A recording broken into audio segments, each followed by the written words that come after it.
Welcome back to our series, By the Numbers. If you're like me and intimidated by math, never fear.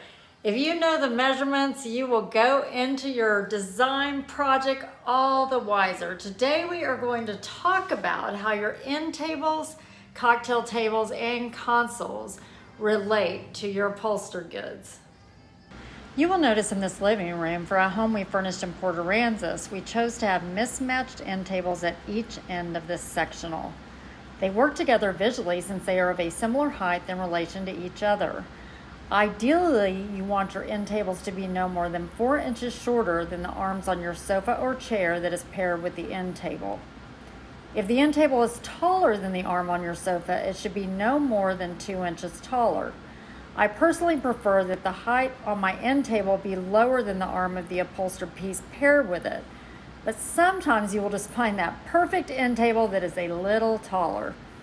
You will notice the cocktail table is slightly lower than the seat height on the sofa. Your cocktail table should be no more than 4 inches taller or shorter than the seat on the sofa that is paired with it. If you have a console table behind a sofa for aesthetic or functional purposes, make sure it is no more than 2 inches taller than the back of the sofa. There are exceptions to all the rules I mentioned.